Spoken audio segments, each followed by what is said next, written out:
This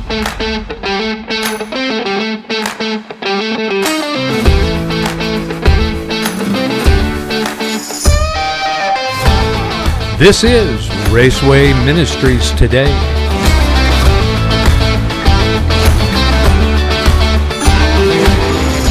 Thanks for joining us for Raceway Ministries Today. In just a moment, we'll be sharing with you the latest of what's going on in the world of Christian ministry and outreach through the National Fellowship of Raceway Ministries. Well, I'd like to welcome everyone to another edition of Raceway Ministries Today. Raceway Ministries Today is the National Fellowship of Raceway Ministries podcast platform, and we're delighted to have you join us here today. If you need to find out more about the National Fellowship of Raceway Ministries, you can do it in one of several ways. You can go to our website, racewayministries.org, or you can follow us on Facebook at National Fellowship of Raceway Ministries, and then we also have a YouTube channel that goes by that same name, and you can go there and find some of our previous podcasts, and you can also find our annual meeting that we did virtually from up in the Nashville, Tennessee area back in January of this year.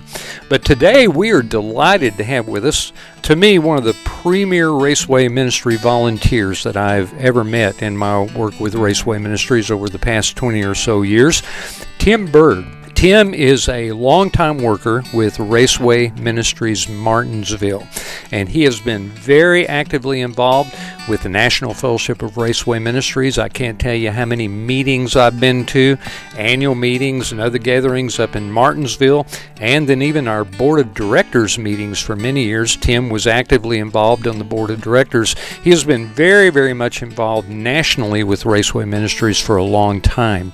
Tim is very active in his home church, which is the McCabe Memorial Baptist Church right there in Martinsville. And Tim, it is an absolute pleasure to have you on the podcast today. Thank you so much for joining us. Well, thank you, Roger. I appreciate the opportunity to spend a few minutes with you and talk about the great things that can happen at Raceway Ministries. Absolutely, and I know some great things have happened up in the Martinsville area. For our listeners' benefit, I want everybody to know that doing the podcast today, which today is April the 12th, Monday, and we have just come out of the spring NASCAR event at Martinsville Speedway. And Tim, I know that you guys probably were dripping wet by the time Sunday finally got here. Have you dried out yet from the weekend? Almost.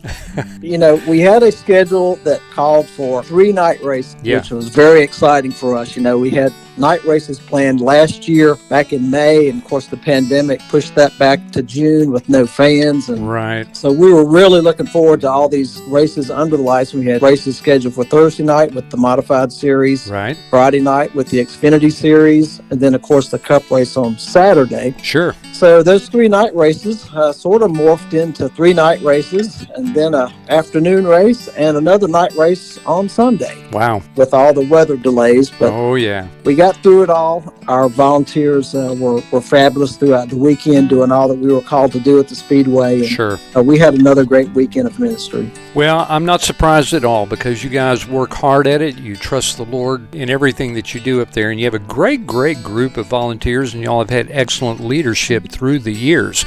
I have some great memories from my experiences up there at Martinsville Speedway.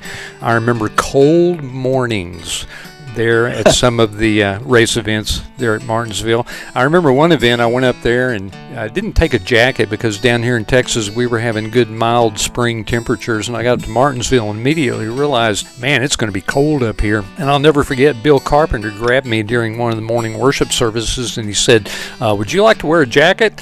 And of course, being arrogant and proud, I said, no, I don't need no jacket. And I stood there and had chill bumps all over my arms. It was so cold that morning. But we had a great time. We always had on Sundays big crowds at the Sunday church services up there. I was looking through some old pictures on my computer just earlier today and was reminded of some of the big gatherings of people that we had there for Sunday church services. But one of the most outstanding memories that I have from Martinsville was on one occasion I was up there and you guys asked me to do the invocation for, I can't remember, I think it may have been a NASCAR Truck Series race. And I was honored to be able to do the invocation for the race, but I found out that you had to have a sport coat to do the invocation. And I want you to know, I drove all over Martinsville. I went to every store I could find up there to try to find a blazer or a sport coat, and I couldn't find one. Ended up coming back to the track and telling y'all, look, I can't find a sport coat to do the invocation in. And I think you ended up getting me one of your son's sport coats to wear to do that invocation. So we always have had a great time up there in Martinsville, and it's always been some wonderful memories. So I'm very grateful for you guys. I'm very thankful for your energy and your passion for what you do up there. Now, you guys have just come out of an extended race weekend there at Martinsville Speedway. And for all of our listeners that were maybe watching on television, you'll recall, like I did, watching on TV from down here in Texas, that, man, things just kept getting postponed and postponed. And, that's not unusual. We've had rainouts before. And by the way, congratulations to the race winners up there. Josh Berry, I think, won the Xfinity race on Saturday, and then Martin Truex Jr. was the winner on Sunday. I'm not familiar enough with the modified guys to know anything about who won that race, but congratulations to all those guys finally taking checkered flags after those extended schedules. What were the conditions like from your viewpoint, having been there, as opposed to what I watched on TV here? Watching television down here, it was easy to turn on the TV, see what the race schedule was going to be, watch them take the green flag, and then watch them have to take a caution for rain, and then I go outside and mow the yard while I'm waiting to see what's going to happen in Martinsville, and my life goes on. But what was it like for you guys up there? Some of our listeners may not have ever been to a rainout weekend at a NASCAR race. So what were the conditions from your viewpoint? Well, it's always interesting when you have to deal with weather situations at the racetrack. The dates that we have at Martinsville in the spring and in the fall, our race days may be 35 degrees or it may be 85 degrees. And you can deal with cold, you can layer up and stay warm, and you can find ways to deal with the heat. But when you get rain at a racetrack, that's everybody's worst nightmare. Oh, it is, yeah. Nobody's happy. Fans aren't happy. Speedway's not happy. Drivers are not happy. And Raceway Ministry volunteers are not particularly happy either. True. Because it does complicate matters a little bit. One of the things that made our weekend different this time was the fact that we had some lightning in some of these storms that came through. I remember seeing that on the radar, yeah. And when that happens, fans are required to vacate the grandstand. And some of those fans will want to migrate back to their cars to wait it out. Yeah. And of course, one of the duties we have at Martinsville, and we're happy to have it and have had it for several years, is to provide the disabled guest shuttle. So yes. We're shuttling people, we've got them into the Speedway. Now we've got to get them back to their cars. Right. Then we've got to get them back into the Speedway again once, the rain subsides and they're able to resume racing. So it does make for a pretty harried situation there when we're trying to take care of the fans in bad weather conditions. Well, I know the Speedway is always concerned because obviously in the middle of a pandemic, we're already concerned about the number of fans that can attend. And when you add weather conditions to that, that just exacerbates that problem. What kind of attendance did you end up with there on the Xfinity race on Sunday? I guess it was right after noon or so, Texas time, and then the evening brought in the Cup race. The attendance looked fair on TV. How was it there as far as parking and transporting fans and in the grandstands and all that? Pretty good crowd in spite of the obstacles? I thought the crowds were very good. Good. We didn't get any exact numbers. Virginia has been pretty restricted on outdoor gathering, and this made this a very important event for not only for Martinsville Speedway, but for our state, because being the first event of this magnitude in our state for, basically a year, we knew there would be a lot of eyes on us from the NASCAR officials and also from our state officials and health officials as well, to see how things went with all the protocols that had to be in place place with regards Right. to social distancing and mask wearing and everything involved. So the numbers, I think, were good. They were approved for up to about 30% attendance. Good. We had really good attendance every night. I was very pleased with the amount of folks turned out. And, everyone that was there, they were so happy to be there. Oh, yeah. After being sort of shut out of live racing for a while, I think everybody was really glad that they were able to obtain the ticket to get there to see some great racing. At least in my opinion, I think it's the greatest little track anywhere. But Oh, yeah. I'm a little prejudiced, I suppose. Well, I'm sure everybody was glad to get back out there to the Speedway, and I think that's kind of reverberated all across NASCAR Nation this year when we've been able to finally get fans back in the stands. I know the drivers are excited about having fans there to be able to race in front of and dialogue with and so forth, and hopefully that'll pick up as time goes by, and hopefully things will get even better as you guys move toward your other events up there. Now, what did ministry look like this past weekend in Martinsville? Obviously, you had to deal with the rain, but, we've had these pandemic protocols in place for a long time now, and as you just indicated, just now in Virginia, being able to gather again for large events and people being able to attend, what did that translate into in terms of ministry for you guys, opportunities and activities? Well, it's still very different for us with the protocols that have to be in place. It does restrict some of the things that we would really like to do. Oh, yeah. For example, our ministry tents where we provide refreshments throughout the weekend, we weren't able to do that, of course, and we weren't able to have our normal worship service that we do on Sunday mornings for the fans. Sure. And that's difficult for us, and we've had to adjust to that. We've been asked to do different responsibilities since the pandemic's been in place. Last year in the spring, we were asked to serve as health screener. Okay. Now, that is out of the old comfort zone right there. Yeah, I can imagine. I wouldn't feel like I'm qualified to do anything like that. But they came to us and asked if we could provide some volunteers that would do some temperature checks and help complete the COVID questionnaire kind of things that had to be taken care of. Yeah, sure. Before folks could enter. And this was an event with no fans. So we were doing track officials, drivers, track workers, that kind of thing. Okay, so that was last fall? That was last fall. Last spring. And then in the fall, we were allowed to have 1,000 fans. We didn't do the house screening that time, but we still couldn't do our ministry tent. We still couldn't do the worship services that we would really like to be able to do. But we did, on both occasions, provide our shuttle services for folks that needed it. So it was certainly not a normal ministry weekend, but we were still able to share with people who we are, while we were there, that we were volunteers from local churches just there to help people, to make this a great weekend for them, and people were extremely appreciative of what we were able to do for them. Yeah, there's no doubt about that. My experience in doing those kind of activities with race fans in the past, particularly if you have disabled fans that ride on your shuttles and your golf carts and that kind of thing, they're very, very grateful for any service that you can provide for them, and they respond really well to it. Now, I want to spend a lot of time, Tim, talking about what you just described, because a very, very important point of discussion comes to my mind, and some of this is based upon some correspondence that came across my email from you to your ministry volunteers last week. And I've got to say, I really appreciate you copying me on those emails. Not that I have to have it, but it gives me some great insights into what's going on out there in the field with Raceway Ministries. And when I received your correspondence by email last week, which was directed to your ministry volunteers from you, it went something like this. Activities may not seem like and may not feel like ministry, but we need to continue serving the Lord regardless. Now, I want to kind of put this into perspective before we talk about it.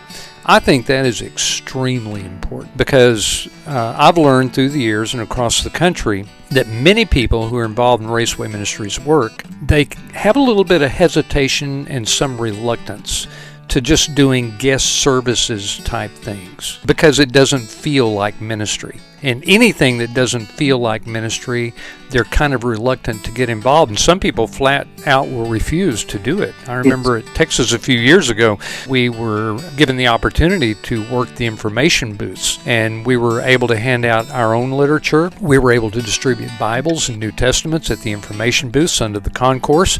But we had some of our volunteers who said, I'm not going to do that because that is not ministry. And I think what they were interpreting was, I think they were thinking, this is not an opportunity for me to verbally get into a one-on-one discussion with people and lead them to salvation. All I'm going to be doing is serving the track's needs, and all I'm going to be doing is handing out stuff, and to me that doesn't feel like ministry.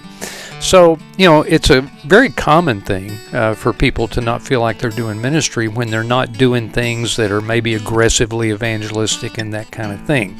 So I was very intrigued by the correspondence that you sent to your emails, and I thought it was excellent because it reminds all of us that we don't have to be involved in aggressive evangelism all the time to be serving the Lord.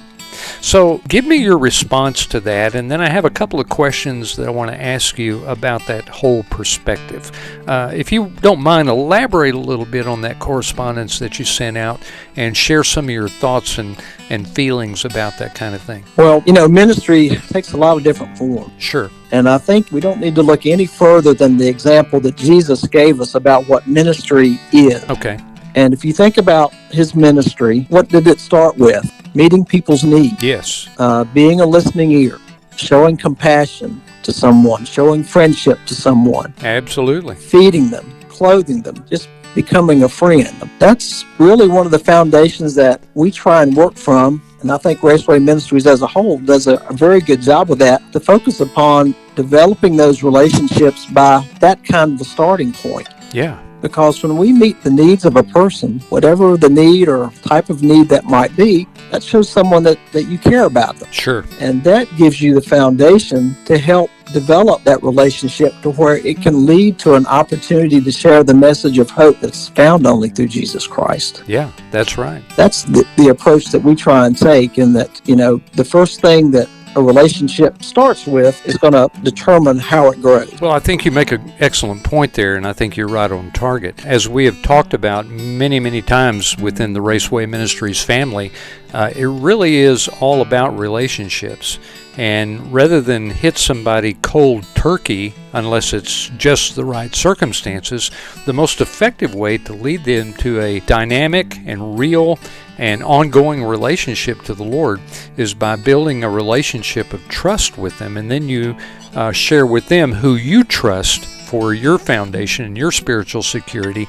And I think that relationship goes a long way toward enhancing the opportunity to lead them to Christ. And so I think you're right on target. It's all about relationships, and you really have to start there. Now, I would be somewhat sympathetic, though, with some folks who would say, there are some things that we just say we cannot do because they don't fit within the scope of the purpose of why we're there. And to be honest with you, and to be fair, I've had those conversations with leaders, staff people at other raceways, when they have offered to us opportunities to do certain things, and yet we didn't feel like that was in the scope of what Raceway Ministries should do, and so we politely bow out. I think there's a legitimate time to do that. On the other hand, I think there's a great opportunity for us to continue relationships with Speedway staff, and I think there's a great opportunity for us to build relationships with fans and other people if we do agree to be involved in some guest service type activities that may not feel like ministry. So my question to you would be, how do you folks with Raceway Ministries Martinsville evaluate things that are and aren't ministry? And is there a point at which you draw the line and maybe say, no, I don't think we really need to get involved in that. That really doesn't fit our purpose in being here. Do you all have some kind of a standard that you follow, or do you just kind of take it a situation at a time? What are the factors that go into making those decisions for you guys? Well, I think probably the best way I could answer that is that we feel like anything that we can do at the Speedway needs to be a reflection of what Christ would do. Yeah. I've said many times, if Jesus showed up on a Sunday race weekend in Martinsville, he probably wouldn't be sitting in the back row of a Baptist church somewhere. He'd be out at the Speedway meeting with people. Absolutely. We have not had to draw that line with our folks at the Speedway. They have not put us in that situation to where we felt uncomfortable. And I will tell you this. Several years ago, they came to us asking us to take over the disabled guest shuttle service. Okay. And I will be the first one to tell you that initially I was somewhat skeptical about whether that would be a good move for us for a couple of reasons. Okay. We've been at ministry at Martinsville Speedway for 30 years. Yes. And during that time frame, we have developed a wonderful relationship with Mr. Campbell and the track staff there throughout the years. Yes. And what we were doing well. And I think that helped that relationship to grow. Sure. But coming up to us and asking us to accept that kind of responsibility, a very high profile responsibility, I was thinking, gosh, what if we don't get enough volunteers? What if we fall on our face and it doesn't go well and the Speedway will be mad and we'll lose this opportunity to minister? Yeah. So I'll, ye of little faith, I suppose. But, we talked it out, discussed it, and felt like that we could move forward with that opportunity. And the more we thought about it and talked about it, this would be a good opportunity for us to serve people, to give us more personal interaction with folks. So we decided to move forward with that, and it's been a wonderful addition to what we do at the Speedway. Yeah.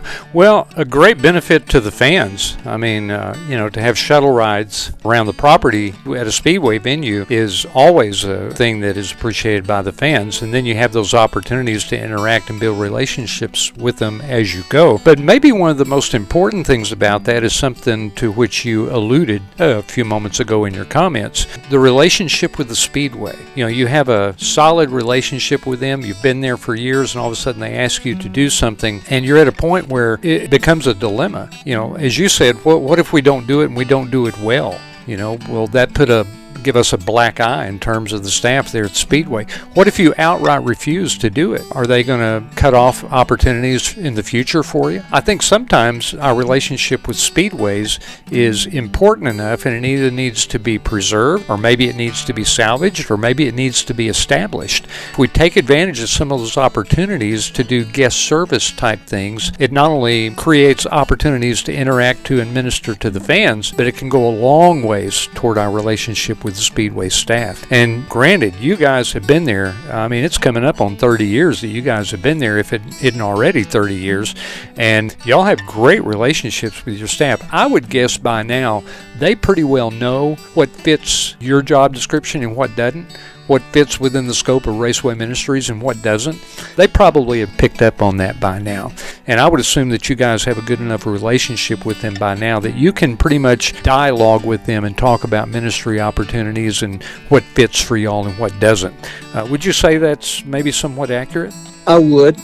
We have certainly been blessed with outstanding support from the Speedway throughout the years. Yeah. We've come to appreciate them and what they have to go through to put on a race. And we want to be there to, part of us is to enhance the fan experience there, to make sure things go well for the fans that are there. But by doing that, it does give us that opportunity to reach out and minister and show the love of Christ to others as we meet those needs, as we talked about before. Absolutely. I could give you just a quick example of how this relationship has, I think, benefited us. Okay. I think we saw it last year when they reached out to us to be health screeners. Yeah. Not something we would have normally done, but they came to us because I think we had built a relationship of they respect us, they trust us to do what we do and to do it well. Yeah. And an example that really came up on Sunday, our guest services representative, Tim Southers, who is an outstanding Christian man. We're so fortunate to have him a part of the team at Martinsville Speedway. You sure are, yeah. He had a situation he had to deal with a very serious medical issue of one of our campers that had to be transported to the hospital. So Tim had to leave Speedway property and was gone basically for the rest of the day. Oh, my goodness. Attending that family. As he was briefing us on what was going on in that situation, he told us, says, I've got to go, but I'm not worried about a thing because I know you guys have got all this covered. Wow, what a great compliment. So I just told him, we had told him this before when he came into the job last year that, it's our job to do what responsibilities are given to us in a way that he doesn't have to worry about that. Sure. If Raceway Ministries is taking care of this, they've got it. I can worry about 1,500 other things he's got to worry about. Yeah. Again, that comes with time. It comes with a history of doing the things that you're called to do and doing them with integrity and the kind of character that Christ calls us to demonstrate. Well, I was just going to ask you, what are the components or characteristics or factors that go into building the long-term good relationship that you guys have? And you just named them. Just be Christ-like, function with integrity, be faithful, respond when asked. There's just so many things that you can do to build solid relationships with Speedway staff, and you guys have done that faithfully. I would say based on that, you guys just have an open-ended opportunity for ministry there at Martinsville because of that long-term faithfulness that you've exhibited to be there. And what a great compliment from Tim to be able to leave the Speedway property and be able to tell you guys, I'm not worried because I know you guys are covering the bases. I can't think of anything that anybody on a Speedway staff could say that would be a greater compliment than that. That is absolutely incredible. Well, I want to tell you, Tim, I really appreciated the correspondence that you sent to your ministry volunteers, reminding them that even though an activity may not feel like or seem like ministry, it is, because that is so much the case. And I just wanted to pull that apart and look at some of the dynamics of that and get your perspective, because I think that's something that all of us need to understand. Not that we're going to become guest services volunteers to the exclusion of being able to minister and share the gospel, but in many, many cases, the two go hand in hand. Now, what about the upcoming events there at Martinsville? I don't know how many events Martinsville has on its schedule for the year. I know y'all have a fall NASCAR event. I believe it's during the playoff series of races, if I'm not mistaken. It is. But as you move forward, do you look for ministry to be the same as what it was this past weekend? Or if it opens up, what's ministry going to look like at the events that remain in 2021? I'm hoping for more of like 2017 and 18 and 19. Yeah. Oh, yeah. Things are still very much up in the air. We're not sure how the pandemic is going to continue to affect not only racing, but every aspect of our life, as we've all endured this past year. But we'll just try and be flexible and be prepared to adjust to whatever is needed of us. As far as what's coming up at the Speedway for opportunities for us to serve there, hopefully they will be having the late model stock race in the fall, shortly prior to the NASCAR weekend. Big event. Draws about 30,000 people typically. Yeah. Hopefully we can have a packed house for that event. We serve in that. Of course, our fall event will come up right at the very end of the NASCAR season. Right. So what they will look like, what we'll be able to do, that's just going to be a matter of prayer and see what restrictions and guidelines will be in place. As we've done over this past year, we'll just try and adjust and do the best we can with the parameters that are put before. Well, you guys have been excellent at flexibility over the past year. When the pandemic set in, and all of a sudden race events began to look very different and feel very different and be very different for fans and everyone else. You guys have been very adaptable, and so I can't imagine that you wouldn't be as we move forward. But my prayer is like you. Man, I'd love for us to roll back the clock a few years and let ministry look like that again, because it's a lot of fun when there's a lot of activity and a lot going on out there. Creates lots of opportunities to serve people in Jesus' name and share the gospel with them. So my prayer certainly will be that things will open up as we move forward for you guys. Well, now I want to shift gears a little bit and talk about something almost totally different. There is a rich history, obviously, at Martinsville Speedway. Martinsville Speedway itself, I'm certain, along maybe with Darlington, is one of the oldest tracks that NASCAR continues to race at. Is that correct? Yeah, Martinsville Speedway actually predates NASCAR. Wow. The Speedway is celebrating, I hope I get this right, I think it's their 72nd year of operation. Really? I didn't know that. They ran a couple of years before NASCAR incorporated and began their series. And France family was involved in track ownership from the initial startup with Mr. Earl, another gentleman. So, we go back a long way. Okay, a lot of history there and a lot of changes there. If I'm not mistaken, Martinsville is the speedway where there used to be a railroad track right behind the grandstands. Is that correct? Yeah, and the power of NASCAR did something that very few folks have been able to do. They actually moved the track back a little bit to allow for some more seating and some more fan access there. So that's I remember when that happened. Boy, it does say a lot, because you don't often tell the railroad what to do. And I remember when they moved that railroad track, and I thought, man, that's pretty impressive. So a lot of history there at Martinsville, but also a lot of history for the National Fellowship of Raceway Ministries. Ministry began there, according to the records that I've been able able to read through. In 1992, John Fox was the director of missions there for the Henry County Baptist Association. I believe John was right in the middle of getting that started up there, ministry at the Martinsville Speedway in the early 1990s. We had one of the first annual conferences for the National Fellowship of Raceway Ministries there in 1996. I think Raceway Ministries itself was actually formed as a national group 1994, 1995, and I think one of the initial meetings was at Darlington, but one of the, if not the second or third meeting, was right there at Martinsville. And then we came back there for our annual meeting at Fort Trial Baptist Church, I believe, in 2006. So a lot of rich history, and you guys have had some excellent leadership, provided some excellent training through the years, and obviously a lot of good outreach and good ministry. How did you get involved in that? Now, I don't know this for sure, but just reading your Facebook post, I get the idea that you're kind of a native from Martinsville. Is that correct? Born and bred right here. Well, all the things on your Facebook page that allude to local high school football games and basketball games and all the sports stuff there, I kind of get the feeling that you were a bulldog. Is that right? Oh, absolutely. Yeah, all right. Well, obviously you have a lot of history with Raceway Ministries there in Martinsville too. How did you get involved in it? How did it start for you? Well, any conversation about Raceway Ministries in Martinsville, for me, starts with Eldred Davis. Yeah. It's still hard for me to talk about Eldred without getting emotional. I know. Eldred pulled me in to Raceway Ministries probably over 20 years ago. Knew Eldred casually and weren't really close friends, but we knew each other.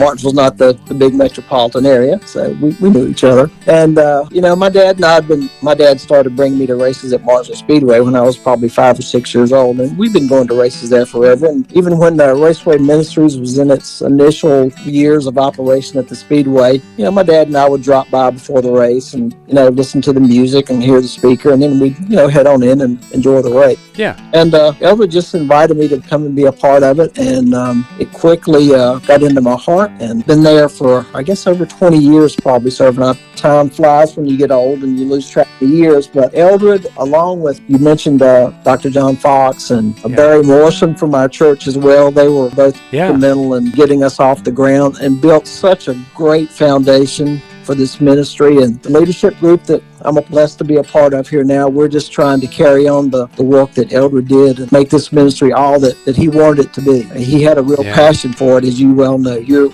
very close to Eldred as well. Oh, I tell you, Eldred was such a blessing to so many people. And I think I told Michael Harrison this when Eldred passed away. I can count on one hand the number of men who have been very influential in my ministry career, and Eldred is one of them. I never knew Eldred until I began to get familiar with Raceway Ministries and Martinsville Raceway Ministries, and Eldred was just such a jewel of a guy. He and Teresa, what a great couple. I've stayed in their house many, many times coming up there to Martinsville for race events. What a great couple. And Eldred provided good, solid, stable, passionate leadership. And, honestly, Tim, I think Eldred is very pleased with the way Raceway Ministries of Martinsville is carrying on. I think you guys are following through with exactly what he would have done. And I think if he were to whisper in my ear right now, he'd say, yeah, they're doing a great job up there. You guys have been blessed with good leadership through the years. John Fox, Barry Morrison, all those guys have provided. And you got other guys, too, just so many. You guys have ministered effectively there at Martinsville, gone and assisted other places. How many years were y'all at Watkins Glen? I mean, good grief, y'all went up there and carried on the ministry at Watkins Glen for probably 10 years. Just good, solid leadership. And I want to tell you, Tim, thank you for continuing that tradition because I see good, solid leadership in you and the others that currently are at the helm as well, and can't say enough how much we appreciate you guys and the influence that you have. Well, thank you. The Watkins Glen ministry, again, that's another Eldred Davis situation there. There was a need for ministry there. Watkins Glen and Martinsville, they're not very close. No, not at all. But, Eldred said, we'll go up there and help them out. Yeah. And they did. Yeah, I mean, I was up there, I think, on 3 different occasions with the Martinsville group in Watkins Glen, and all I could do is stand back and watch the dust fly. I mean, just golf carts going everywhere and camping spots taken up with ministry activity, and unbelievable, just unbelievable. So what a great group you guys are, and I appreciate you so much. Well, any final thoughts for our listeners before we take off from here? For all of our listeners, we're talking with Tim Byrd. Tim is part of the leadership team up there at Raceway Ministries Martinsville. They've just come out of a race weekend that was a long, lengthy, rainy weekend, but they persevered through the weekend of racing and ministry and continue to serve faithfully up there at Martinsville. And we're talking to Tim Byrd. So Tim, any final thoughts that you might have? Well, two things that I wanted to make sure that I shared. Number one, okay, I'll say it first. I just wanted to take a moment to thank you for your leadership over the years. Oh, you're welcome. You stepped in at a time for our organization years ago when it was going through growth and change, and you provided exactly what we needed at the time. The good Lord put you there for that purpose, and you served so very well. We just learned to love and appreciate you so much during your time as executive director back in the day, as they say. Yeah, well, it's been a pleasure to be a part of it. I'm still just flabbergasted, I guess you might say. Here in Texas, I'm flabbergasted that God would give me such an opportunity. It's been a humbling experience, but it's been a very gratifying experience to offer leadership for the national group and work with you guys. So thank you, Tim. And of course, you're back now trying to lead us again, another time of change for racing and NASCAR as they're undergoing changes that need to be addressed, and we're trying to work with NASCAR to make those changes as smooth as possible for them with what we do through Raceway Ministries. Absolutely. Again, you're the right man in the right place at the right time, and that's definitely a God thing. Well, thank you, Tim. The other thing I would say to anyone who's interested in Raceway Ministries, or any ministry for that matter, and you look at going into ministry with the idea of, I want to help someone, I want to bless someone, because that's what God has laid on your heart. Right. And you find pretty quickly that in those efforts in trying to bless others, you yourself get blessed. That's right. I have developed so many friendships with the folks that I serve alongside, friendships that have become very dear to me that I never would have had I not become involved in Raceway Ministries. Yeah. And that has sharpened my own faith. You know, the old scripture about iron sharpens iron. Sure, you bet. That applies to when you partner with folks, like-minded folks in ministry, and you're trying to do the work that the Lord's called you to do. You're going to be strengthened. You're going to be blessed as well as you seek to serve and bless others. So I would just no doubt encourage anybody to give it a try. You know, a racetrack, most people don't associate that with the mission field. But there are lost people there. That's right. That need to hear about Jesus. Yeah. They may not ever become a member of your church, but if you can plant a seed in someone that the Holy Spirit can nurture and grow, and a soul can be saved, that's why we're there. Boy, no kidding. Tim, I couldn't say it better myself. Wow, what a great, great perspective and a great, accurate description of what ministry and what Raceway Ministries is all about. Tim, I just want to say thank you, man. Thank you so much for all that you do, who you are. Thank you for being a part of Raceway Ministries there in Martinsville. Thank you for all your influence upon us nationally. And thank you for your time this afternoon. Appreciate you a lot. You're very welcome, Roger. We appreciate you as well. All right. Well, listen, just want to say a word to our listeners. And like Tim said, if you want to get involved in some effective opportunity for ministry, Raceway Ministries offers plenty of opportunity to get out there and see the fields that are white unto harvest and to share the gospel and serve people in the name of Jesus. And we've been visiting with Tim Byrd, who does that very effectively, along with the Raceway Ministries Martinsville team. So thank you, Tim, for your thoughts today. And to all of our listeners out there, I want to say thank you so much for tuning in to today's podcast. This is Raceway Ministries Today. I'm Roger Marsh. I'm the Executive Director of the National Fellowship of Raceway Ministries, and we'll look forward to catching you with the next podcast. And also, as we move along through the road course of life, we'll look forward to seeing you someday in Victory Lane.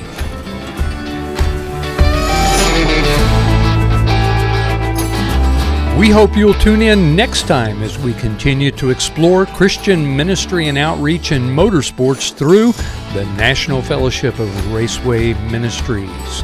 If you'd like to learn more about the National Fellowship of Raceway Ministries, visit our website at racewayministries.org. Follow us on Facebook under the name National Fellowship of Raceway Ministries. Check out our podcast and videos found on our National Fellowship of Raceway Ministries YouTube channel. Meanwhile, thanks for joining us for this presentation of Raceway Ministries Today.